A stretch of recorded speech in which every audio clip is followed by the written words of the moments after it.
in the door with Crystal Skies.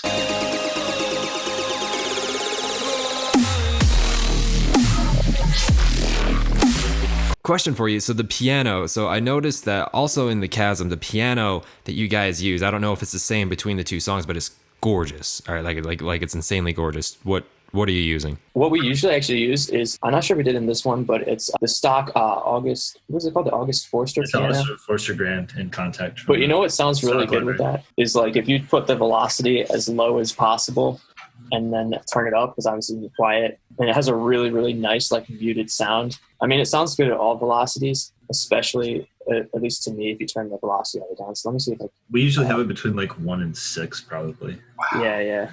But like at the very bottom of that velocity range is cool. Because like in the past we've used Ableton's stock grand piano, and that one is actually really good too. But we moved over to this one. This is called the August Forster. Yeah.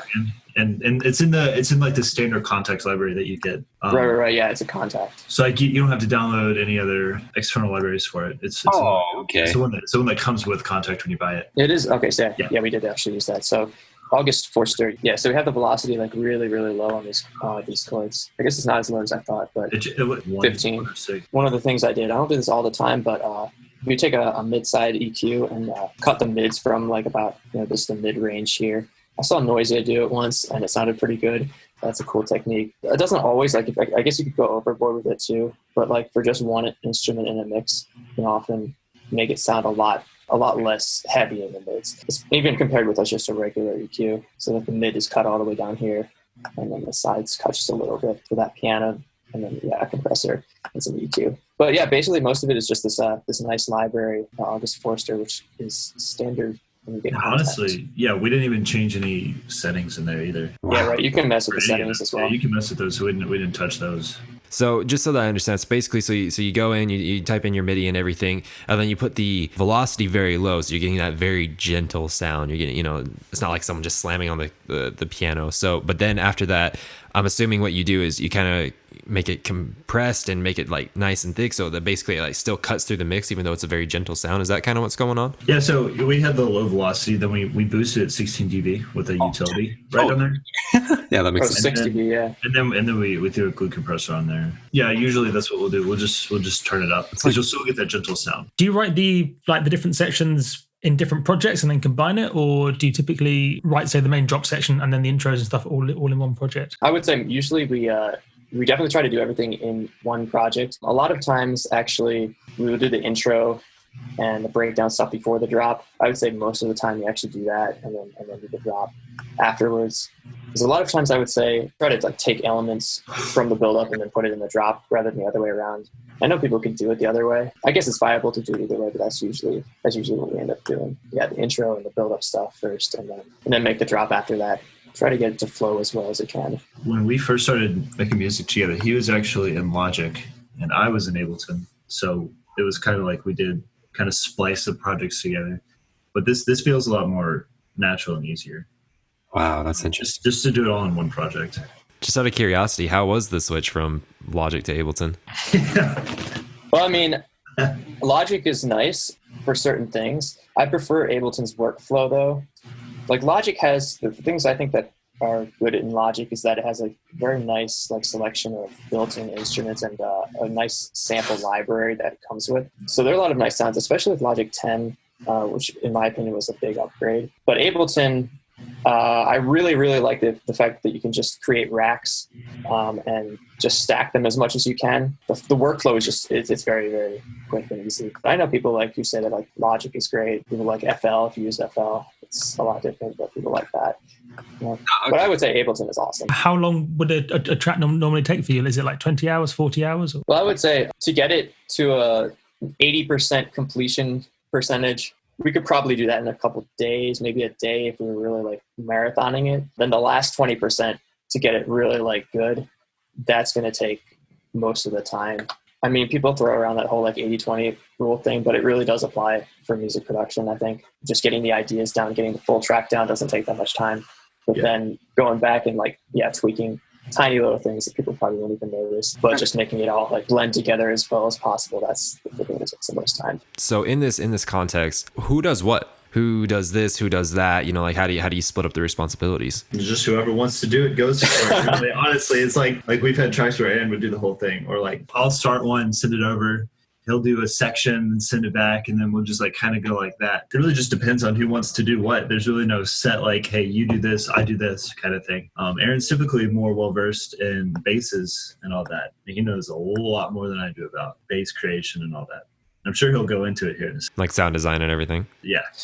And what would you say, Brenton, what would you say that your specific specialty would be? Or the kind of usually you do, you know what I mean? I really like arrangement and drums. Those are my favorite things to work with. You know, typically, I mean, we usually do about the same amount of work melodically. Aaron's really, like I said, Aaron's really good with sound design for basses and stuff. And I really want him to go into that because it gets really cool. Some of the bass tracks he's made and stuff like that. I've never had the best experience collaborating myself, normally because I suppose I go in one direction and then the person I collab with goes in the other direction. How do you guys personally deal with that? You know, we can never really predict what the other person's going to do. So usually one of us will start something, send it to the other person, basically say like, yeah, just do whatever you want with it. You know, just we'll assume that it'll sound good at the end. And we'll have an idea like, yeah, we want to make this one more, either a more heavy drop, or maybe we're going to go for a more like relaxed melodic vibe, something like that. So we'll have like some sort of structure that we want to have, or some ideas to start with. But we try to leave it pretty open, which is good because I tend to just like ignore what Britton says sometimes and just...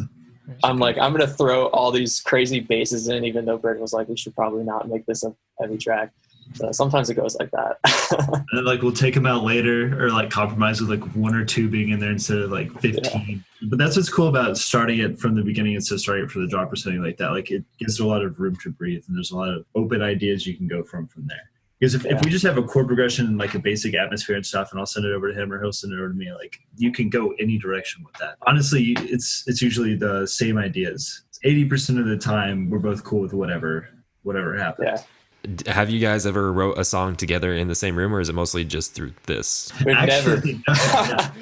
We've never actually. We've only met twice in real life. Oh, okay. That was gonna be my next question, dude. I love that. To be honest, like going off on a slight tangent, I love the age that we live in when we can do that. So me and Adam, we've never met each other in real life. It's really awesome, and I am waiting for the day. I'm sure it will come when they invent a way to actually do this in real time, like kind of like a Google Doc, but in a digital audio workstation. You have like any number of people just editing stuff. That's going to be so cool. So they kind of do, and we're in it.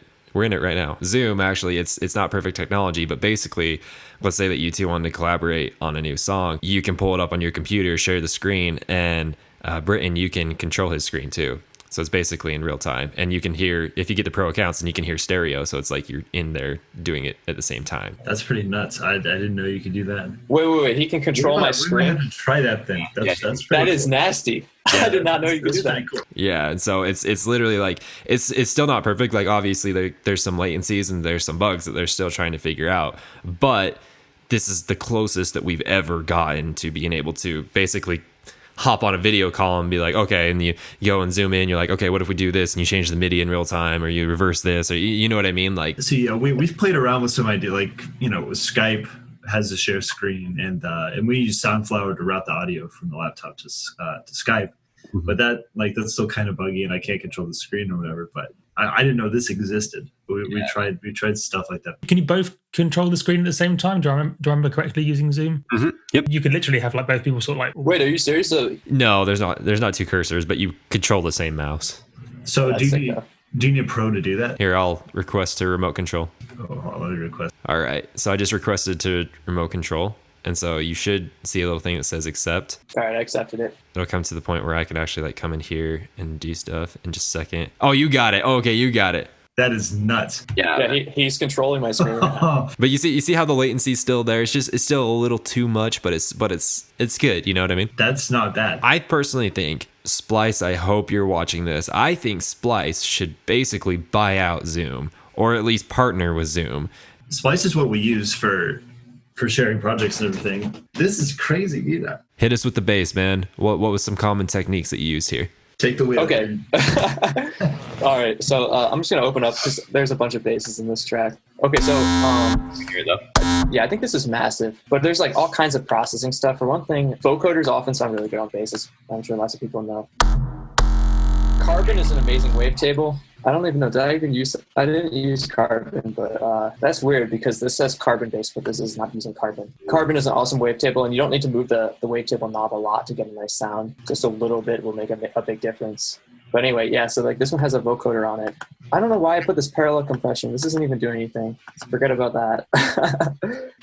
Back when I used to make a bunch of neuro stuff, I paid a lot of attention to like frequency splitting and processing the frequencies differently. So like on this bass, there's a high end one where I added like some erosion as a plugin that just adds some noise to the top end. Then on the mid, put an amp on there, and then nothing on the low end. And what I figured out is actually if you put an amp on the mid section of pretty much any sound, it's going to make it sound really good. I don't know necessarily any sound, but like lots of sounds, like leads, basses. You should be able to solo out what like each individual layer sounds like too. Yeah. Right there in the chain. Yeah. Solo. Whoa. So that's how I made that sound, by the way, that bass sound you can hear. That right on the downbeat, that one?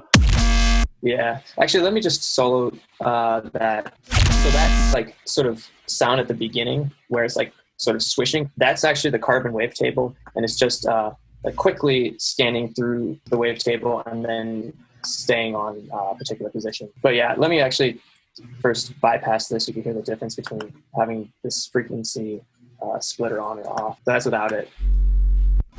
So yeah, you could hear kind of a big difference. And actually, if I were doing that today, I would use, this is a cool technique for anyone who has FabFilter Saturn. I just want to demonstrate this real quick. Saturn is a sick plugin. It really is. So I would do the same technique, but just take the middle band, like split it into 3 bands, set this to an amp. It's going to sound weird because there's also another one, but it'll probably sound good. Turn this up a little bit. So, I mean, that's even fatter. If I were to make that track again, I might even do this, especially on the mid. So you keep the low, because if you distort the low too much, then it starts getting really distorted and doesn't always sound good. Same thing with the high, but if you just like a small mid band, sometimes sounds really good. And the other thing with Saturn that's nice is you can just get automatic width by changing the pan knob on one of these bands. This will make the mid sound wide while keeping this not wide. Yeah, Saturn is really awesome. You can also do stuff with like modulation and like another cool thing, not to go off on too much of a tangent, but if you like add an LFO and then drag this to the pan, you could actually do something like have one of the bands like kind of do this action while the sound is going on. So that's really cool. Saturn is awesome. Wow, that was freaking awesome. Okay, sorry, keep going. Yeah, no, I love Saturn. Crazy LFOs, not LFOs, EQs also. EQ modulation, for anyone who's... So with the Saturn one, as far as like, and I guess with the multiband dynamics of what you have down here too. So where is your crossover points at for the low, mids, and highs? So I have my crossover points actually automated on. This is a nice thing about Ableton actually. So I'm not sure if you could do this in Logic. Yeah, you could actually just set the macro because each one of these is being split by a multi-band compressor where one of the bands is soloed. So you can see that solo point changes for these, and then each one of these crossover points is matched to one of the macros here. Yeah, basically this was before I had Saturn where I wanted to get that sound, so I kind of created it with this rack. Yeah, you could definitely adjust these and get kind of the same effect, although I think Saturn its algorithms are a little bit better when it comes to distortion. Yesterday we released the AU5 video, and in it he talks about what you're talking about here. I guess I've never really thought about this, is actually like splitting a sound into 3 different bands and processing each band. Like, this is freaking sick. He showed us where you did the mid with an amp. He does it with a vocoder. The sound that comes out of it is, anything that AU5 touches turns to gold, basically. Really quick, the second EQ8 that you have, that is the most interesting curve I've ever seen in my life. What's going on? Oh, I mean, yeah, so that one, if I take that off, the thing about the low frequencies, I think that's probably because I have that vocoder on, and the vocoder is probably just attenuating those low frequencies a lot. And so I brought them back. Honestly, if I were going to do it again, I would not probably do it like this. I'd probably do it earlier in the signal chain, not just like at the end. Basically, what I was trying to do, this is another thing that I do often, is I go into Span. So this is Span Boxing, go Span, a free plugin. Shows you the frequencies of whatever sound you're playing. And I think something is, but basically what I'm looking for when I'm creating a sound is I want it to be balanced. So I mean, right now this is not balanced at all for some reason. I haven't gone into this project for a while, but it's probably because I have this automation here So I've got a high peak and then a band notch, I guess. And these are supposedly moving to create some movement in the sound.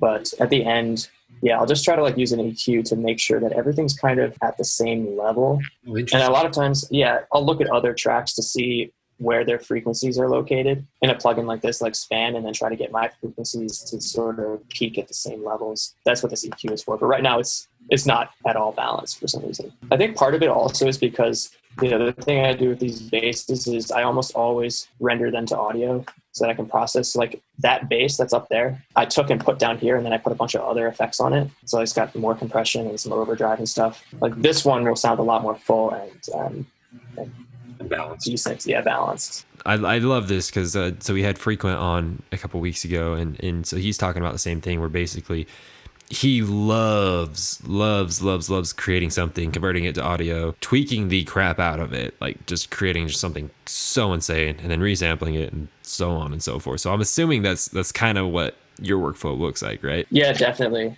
Actually, let me show you real quick. This is the bass folder that we use. So basically, like everything that starts with ADDs, those are my initials, right? Those are the basses that I've kind of created. So basically, I just bounce all these basses to audio. So you can hear those, right? Yeah. Holy crap. So those are all resampled. A lot of them are resampled from like a really long note. Like I think at the end I have like, yeah, these long notes. And these are like, I know a lot of people who do neuro processing and stuff. They do like this kind of resampling thing where you create a very long note. Like this, put a lot of pitch bends and other modulations in it. So it's a really long note. And then you like kind of listen to it, take out parts that are like, interesting, and then resample those. And then over time, you build up like a huge library of bass sounds that you can basically just throw into your project. So that's a lot of where our bass processing comes from, is just like that. So just stuff that's already done. Yeah. So like all these basses. But I've been doing this for like a while, as you probably have. And another big thing that helps workflows, we have like a bunch of just racks set up for. Actually, there's one really cool bass rack that let me show you the cool bass rack. As long as we're on the bass rack. A lot of people probably don't use Zebra, so I won't go into the details of this too much. Zebra is a really cool synth. It's not typically, I don't think, the best bass, but the best synth for basses. The cool thing with Zebra, actually, one thing I will say about it is that if you have 4 LFOs, like I do here, you can set each LFO to control the rate of another LFO. So you get all kinds of random sounds and random modulation that way. To summarize, I guess it's just a bunch of bandpass and band notch filters, and then there's a huge amount of effects. And actually, this technique I got from one of Seamless's tutorials, where he basically was creating a really, really long chain of filtering and then compression to bring back the frequencies. But just to give you the idea of like what it sounds like without and with this sound. So like that's with all the modulation, I'm not modulating anything. It's just creating a crazy sound when you play it. And if I turn this Neuro Magic knob down, it's without all that processing. So the processing is very, very, very important. But just, throwing a bunch of filtering and compression plugins on it. In Zebra 2, have you ever played with the fractalized knob? The fractalized knob is my favorite one. The effects, fractals. I love the fractals knob. So for those, from my understanding, correct me if I'm wrong, but basically what it does is it takes the waveform and basically starts breaking it down into fractals of itself, right? That's what happens? Honestly, I never actually thought about how it actually processes it on the low level. I'd be interested to see. Do you know that's what it does? That's what I assumed it did, but I'm not entirely sure, but it's pretty freaking dope. For anyone who doesn't know what it is, it's freaking awesome. Do you guys know if like Zebra FX can do that? Like if you can pull Zebra FX onto something and you can fractalize something, because that would be crazy dope. Oh, I don't think you can unless they released a new version of it, which is very unfortunate because it's stuck in the oscillator effects, which is a bit, unfortunate because there's times where I would like it at a different point in the signal chain. And here you can't really add an oscillator. That sucks. If anyone's watching this and they know how to do that, please tell us, because that is one of the dopest knobs. I remember seeing you doing sidechain with that with the EQ button toggled on. Can we have a look at that? Because that's a really cool little trick that I don't see too many people do. So on the basses, this is nice actually.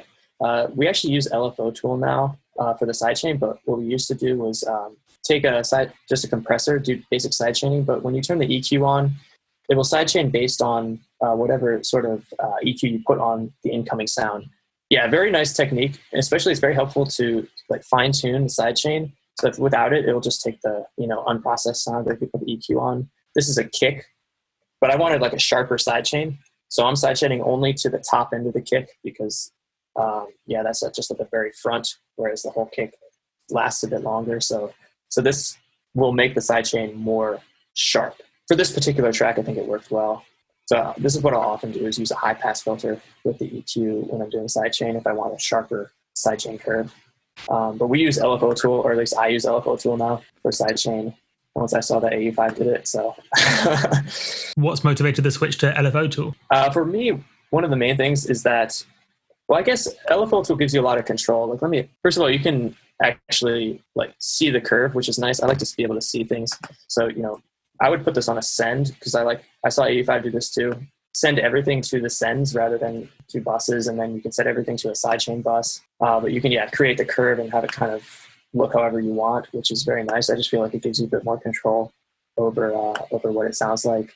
It also has just really nice things like the pulse width modulation to make your sidechain shorter with just one knob like that. And it also has a very nice feature, which is the smooth knob. Smooth at 0, you sometimes get clicks, like it says down here. If you turn it up to something like just 5 or 6, your sidechain won't create any clicks anymore.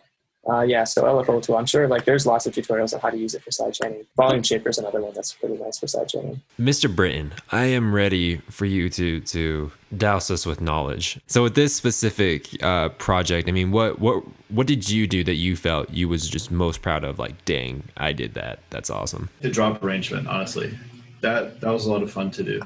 Because at first it was like there wasn't a lot of melodic stuff. It was just straight basses for a lot of it. When we did okay. Yeah, that's something that's one of the bugs with Zoom is that, like, when you try and zoom in, it's like, oh, you want all the way, and it just like goes the whole way.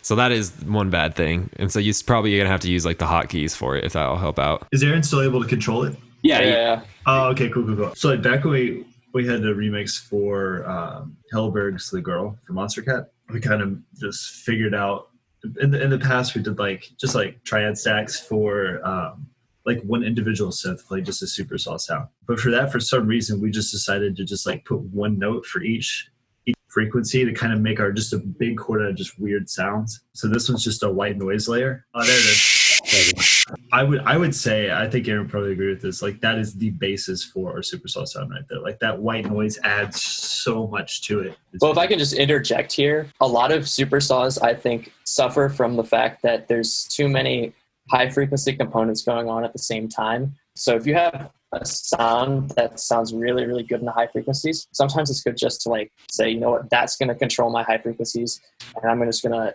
let that thing come through and kind of even low pass everything else. And then that will help it be really crisp. Because sometimes you could get a good high frequency by mixing a bunch of sounds together, but then other times it'll just create sort of a phasey mess up there. If you have like a good noise sample, it can really make the super saw sound crisp. Because like here it is with the, I don't know if we can hear a difference in this one. Hold on.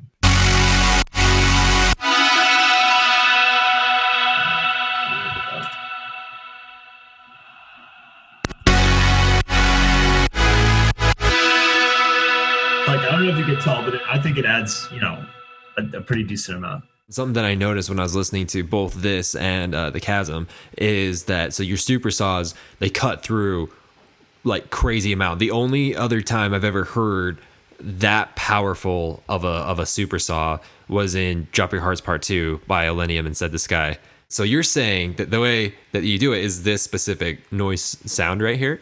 Oh, no. Okay, well, I mean, this is just like one little part of it. So like another one we'll have, I think this is a vocal layer, right? Yeah, just play all the layers. And then we've got like another vocal layer here.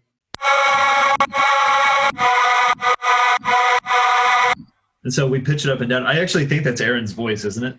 It might be. I don't remember exactly how I got that. I think I did some vocal stretching with what's up plug? Michael Norris. Yeah, Michael Norris is just like pulse stretch, except for you can put it. So yeah, we got like just. I've never heard of it before. What's it called? It's called the Michael Norris Spectral Audio Suite or something like that. You can find it if you search Michael Norris. It's a bunch of plugins that basically do spectral manipulation on sound. And it's really cool, actually. A lot of our good atmospheres come from using that. It is OS X only, though. in a It's minute. free. So we're on the third, fourth layer here. What is this? Yeah. And I'm pretty sure this is like I think this is like a high distorted kind of lead that we usually use. You'll probably recognize it. Yeah, the thing about all these is that they're only playing one note. Like nothing's playing more than one note.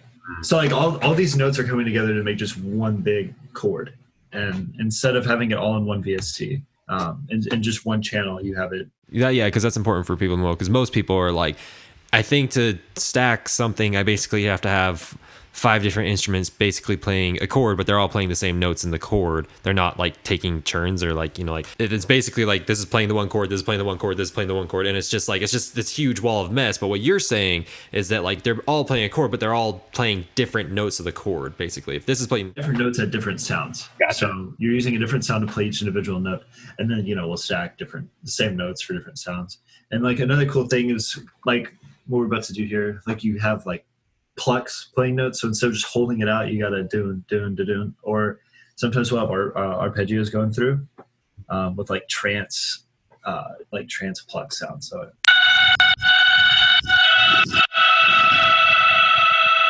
we have like an atmospheric kind of pluck sound going on there. This is more trancey.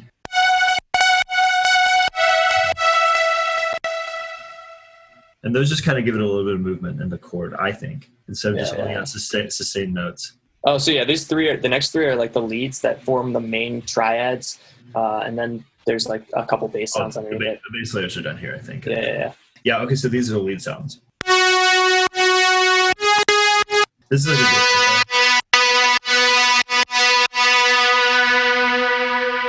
sounds like kind of a guitar emulation kind of sound that we use in almost every single song. If you listen, it's in almost every song. It's really versatile too, and so I think it sounds really good. Just like that distorted kind of solo guitar sound. And here's another lead, and then you know.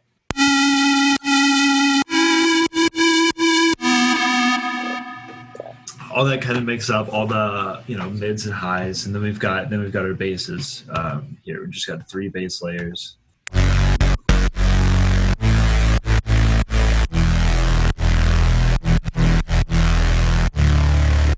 And then all together it just comes out to.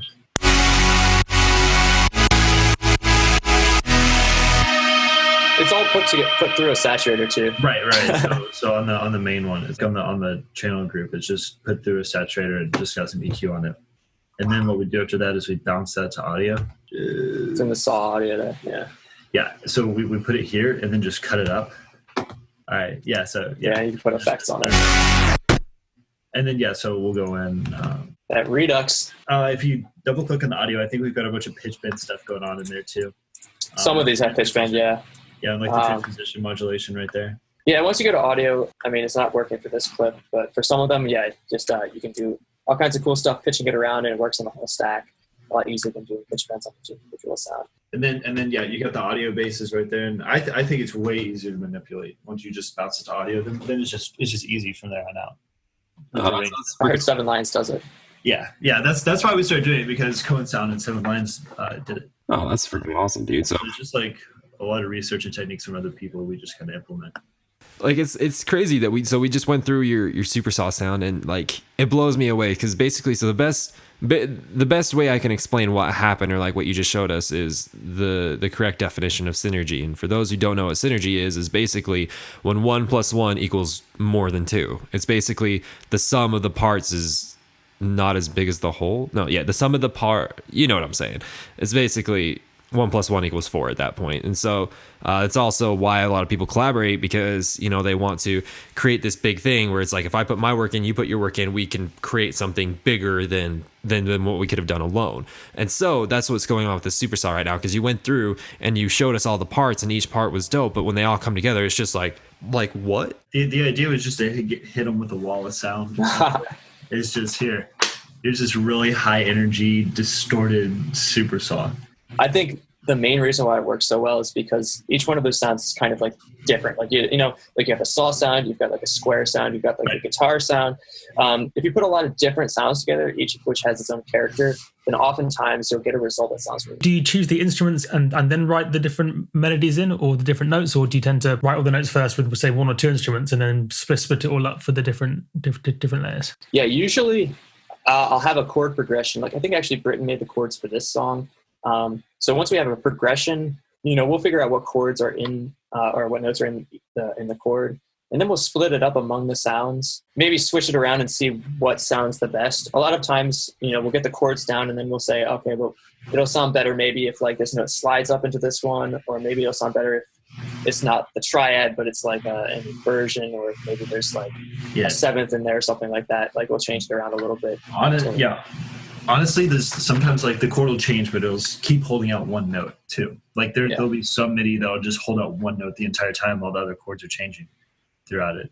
And sometimes there'll be 10 layers, sometimes there'll be 6 layers. It all really just depends on what sounds we use and just like what we want to go for with it. So I'm assuming as you're getting all these layers together and as you're putting in all the MIDI and whatnot, not all of them are mono, not all of them are sitting on top of each other. Basically, some are wide, some are narrow, some are here, some move to here. So, you know, basically, that's how you get that huge wall of sound, right? Is you have to be very conscious of where you're putting it in a stereo field, right? Is that correct?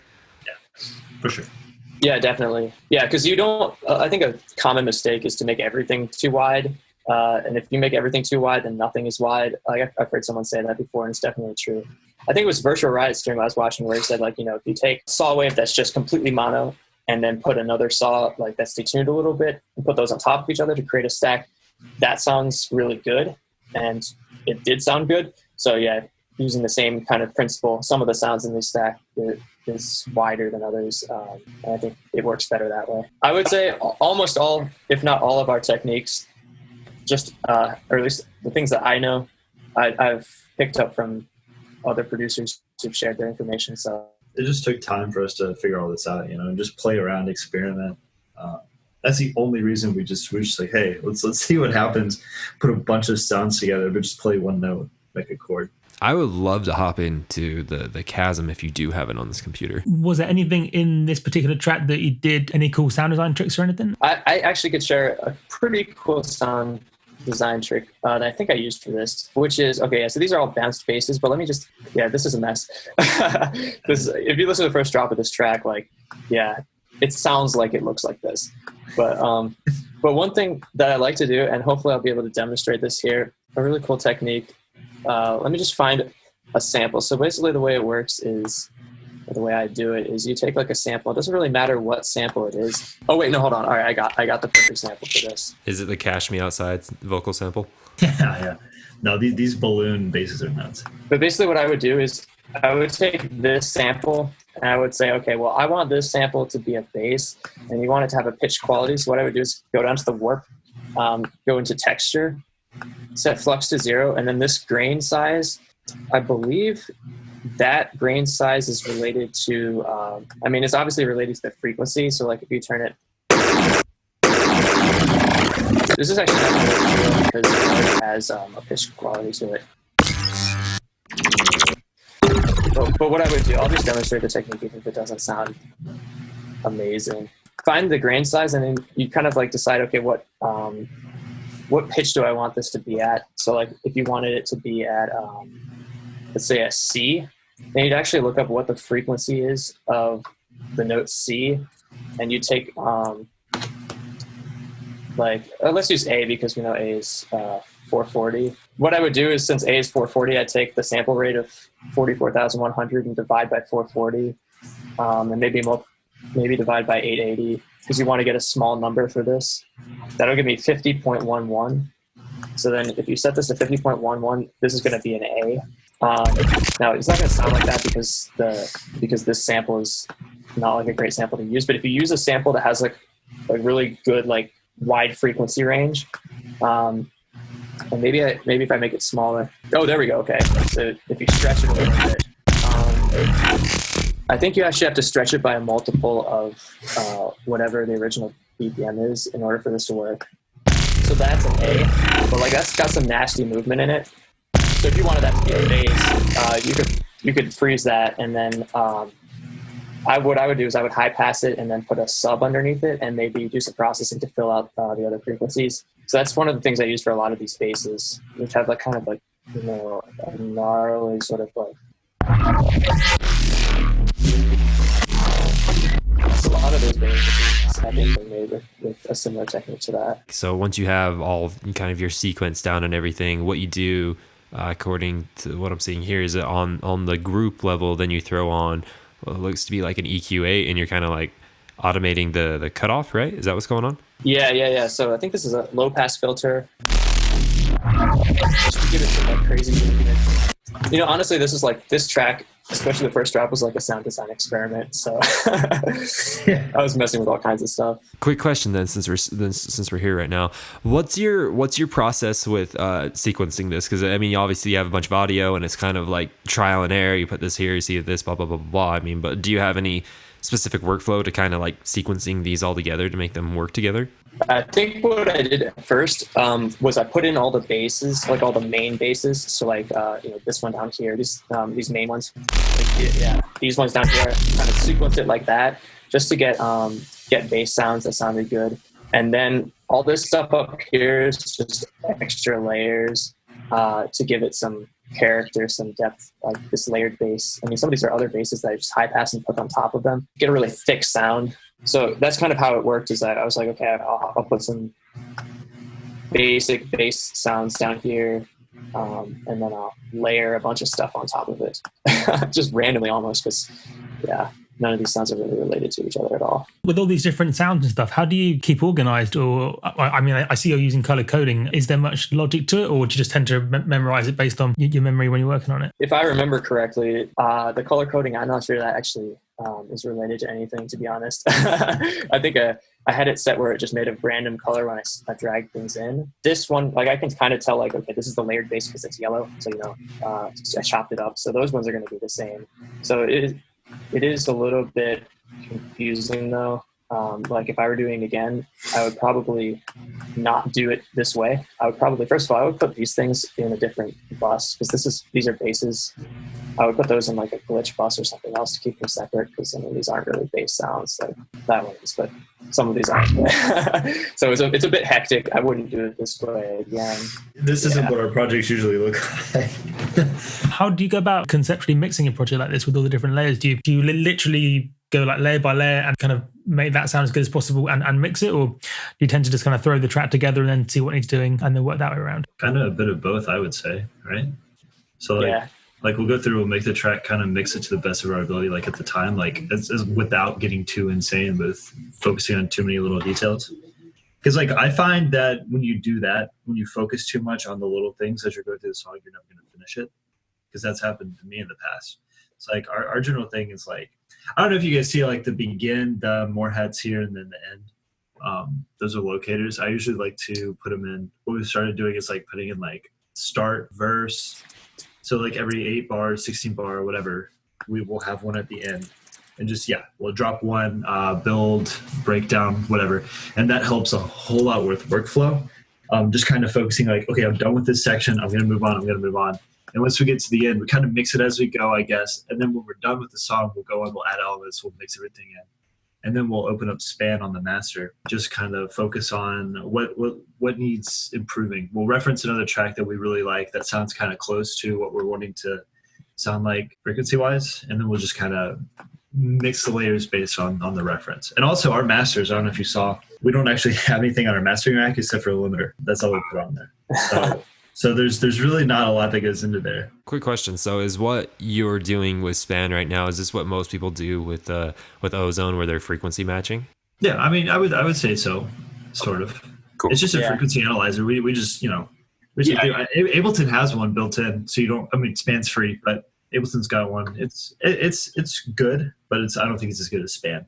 Okay, I see what you're saying. So, but basically, like you look at the frequency curve of another song, of a reference song, you'd be like, okay, 500 hertz is crazy in our song. We got to bring that down because of this song. Right, and it's just all about like taming some of the harsh frequencies that we can't necessarily hear, but we can see it in a way. Like if it sounds good. Absolutely, I would say referencing another track is responsible for like probably 75% of my improvement as a producer. And I think a lot of people like send us tracks and like are asked for feedback on them. And the first thing I do, I put into Span and look at it. And I think if someone like anyone who's a producer who wants to like get better at producing as quickly as possible, like load in tracks. If you're not doing this already, load in tracks that you like in the style that you want to produce. Figure out, first of all, like what the sections are, how long they last.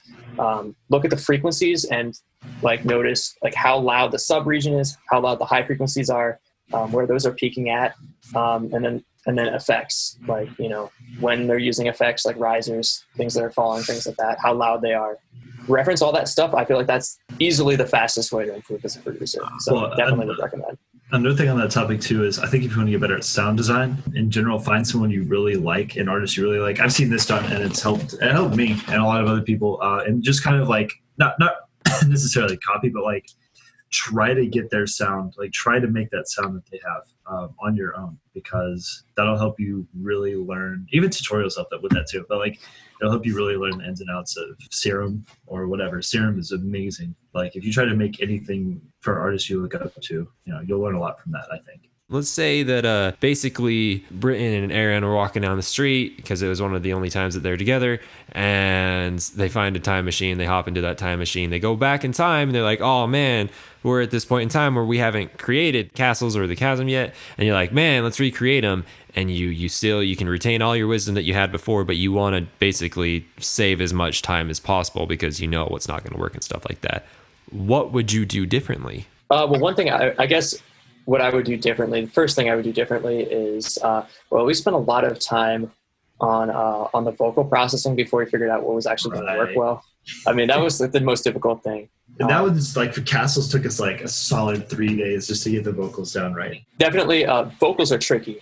So, and it depends on the specific voice as to what kind of processing you're going to do. But this one, Brooke's voice needed like great voice, of course, but like it was really tricky to get it like sounding full in the lower frequencies. So I think we ended up putting a vocoder underneath it at certain points to really boost it. If knowing what we know now, we would have definitely tried to do that a little bit quicker instead of experimenting with a bunch of techniques that didn't work. That's pretty much it. I would say maybe a little bit different bass arrangement. I think some, like a lot of the basses are really good, but some are kind of like harsh in a way. I mean, not harsh. The supercells are kind of harsh, I think. I would have toned down just a little bit, the white noise just a little bit. I'm taking one of my normal questions and kind of expanding it a little bit. So not specifically just these two tracks, but in general, what would you say is the thing you guys find the most difficult? Is it like, say, mixing or sound design? Or honestly, the thing that takes the most time, I think, is just the mix down. Everything else comes pretty natural for me anyways. I think Eric's the same way. I would say we could finish a track in a day. Yeah, for me, it used to be the sound design. Then I worked like exclusively on sound design until I was like decent at it. And then it used to be the mixing. Like I used to struggle so much with mixing.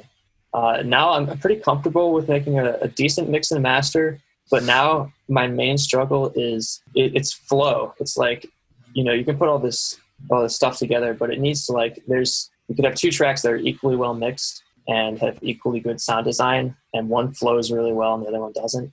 And figuring out what causes one to flow well and the other one not to is kind of like something I'm focusing on now. That's one thing that I still struggle with sometimes. I can't remember which song it was. I think it was the one with the girl, so Castles. Like right before the drop, so obviously like during the verse and everything, her voice is gorgeous, you have it sounding great, and then right before the drop, what you guys did, correct me if I'm wrong, but you added a vocoded layer kind of like more towards the background, right? Is that what happened? Cool. So I love that. Like I honestly think that the vocoder, I mentioned this before, but I feel like the vocoder is one of the most underused anything in electronic music, to be honest. Like it's freaking incredible to basically be able to make a fusion of any sound with your voice is just unbelievable. But something that I noticed is that, and I think it was actually in the Chasm, is that in the end of the second drop, or maybe it was in Castles, the end of the second drop, you kind of like brought the vocal back in, so it's like singing as the drop is going. What I've kind of noticed as a rule of thumb, and adjust this and change it and manipulate it as much as you want, but kind of something that I've noticed is that like the verse and the drop kind of have their own place in the sense of like the verse is kind of like where most of the time, if there's a vocal and whatever, is like where the acoustic, not really acoustic, but like organic elements like really shine through, and they're like, here I am, this is me, you know, like if you have a beautiful piano or guitar or you know, like someone singing or whatever, and they shine through. And then obviously as the drop comes in, most of the time it's where like the synthetic or the electronic elements shine through, and they're like, what's up, you know, like kind of a thing, like that's where your drop basses are and all that kind of stuff. For me, I feel like if you bring the vocal back into the drop, I would love to see more vocoded vocal elements where it's still like, yes, I can tell that was originally from the vocal, but now it's kind of the vocals more so taking on this synthetic, this electronic texture to it. To me, I've heard that in some songs, and it's just like, wow, because it's like basically in the verse it's like organic elements with a little bit of synthetic stuff, and then in the drop it's the synthetic elements with a little bit of the organic stuff. And so if personally, that's just my thing, and so I would love to see that more. Basically, with this very long-winded suggestion is that vocode more, because it's freaking dope, dude, and especially if you have a great vocalist, which you do on both of these songs. And so, does that make sense? Oh yeah, for sure. Yeah, definitely. I think you hit a good point there, because I think Illenium does that a lot, like with his like weird distorted vocal stuff over the drop layer. You know, he's got this beautiful voice all the way through the intro of his song, and then in the drop, it's usually a bunch of like cool vocal edits that are really electronic sounding. Boom. Perfect example. Way to go, man. Other than that, guys, the EP was crazy dope. Like, when someone suggested that we should bring Crystal Skies on here, I was like, I've never heard of them. I listened to them, and it was literally like a minute and 30 seconds in, and I was like, yeah. Like, yes. Yeah, so not really feedback, but more of a cool idea that I think you guys will have some fun with. So did I remember seeing you guys have Trash 2, the Isotope plugin? Did I remember that? Yeah, perfect, yeah. So do you remember you did... You were talking earlier about distorting just the middle frequencies. So you may have seen it in Trash 2, or you may have not. I'm not sure. But you can do multi-band distortion in Trash 2. But like Trash 2 can go quite a lot further than something like Ableton or Saturn, simply because you have like all the different like banks of distortions. So there's like, I don't know, like 60 or 70 different distortion types alone. In the Trash 2 module. Yes, you can basically make it multi-band, and then you see where it says like distort, drive, faulty, fuzz, heavy, and so on. Like literally each one of those has its own distortion algorithm, and then inside of that you have like at least one or two parameters to then change it, and then on top of that you can even like wave shape it yourself by adding in your own nodes. So you can kind of like take it quite a lot further than well, I wouldn't say your tracks definitely need it or anything, but if you're feeling like you want to almost like take that concept to the next level, this is almost well, in fact, it is like the distortion plugin that pretty much everyone uses, like Skrillex and Noisier and all of these guys. Like it looks a bit complicated at first, but within like 5-10 minutes, it's not too bad. It's really, really good stuff. Certainly for, I suppose, for like really simple distortions, the quality difference will be like negligible between say Saturn and Trash 2. But for doing those kind of really wild distortions that almost take it further than you'd think of as distortion, yeah, there's nothing that really beats Trash 2, to be honest. It's really cool.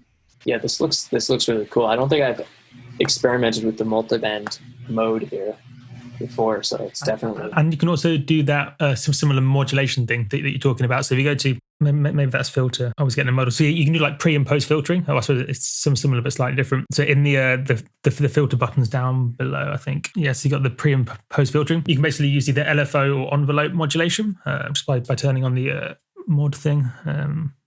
You have to turn on the filter with the on button just to... Yeah, perfect. And then it's a really weird interface. You have to click a node first, and then click a node. Yeah, and then with the envelope and LFO, you can do things like choose a vowel filter. So you don't just have normal like low pass, high pass, and shelves and stuff. You can choose like vowel filters, and then by like modulating the vowel filter with an LFO. Normally, I suppose you can do pre or post. You can get these like super wild, like human sounding distortions and stuff that not too many people play around with, to be honest. Oh wow, that's cool.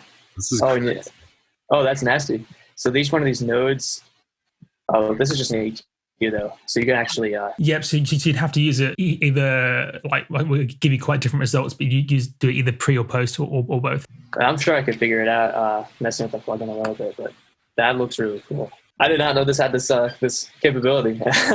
Yeah, it's definitely what I do tend to recommend. Trash 2 has been the best bass processing plugin. Like if you only have one thing, and to be honest, you can't go much better than Trash 2. Also, something that Adam showed me on this that not very many people know for sound design, right next to the filter 2 is the convolution reverb portion, which the sound design capabilities with convolution reverb is mega dope. Oh, nice. Yeah, man. Oh, this is evolve it with like all this stuff that's not necessarily like an impulse. Well, I guess it probably is an impulse response, but it's for like. Yeah, exactly. So the impulses are like impulses in the normal sense of convolution reverb, but they're so short that you kind of hear it more as a body than like a reverb tail. So it's like a way of giving a really unique, really pro sounding bit of something to the sound. Yeah. Ooh, nice. Yeah, this is awesome. Oh man, I know what I'm going to do for the next 2 hours.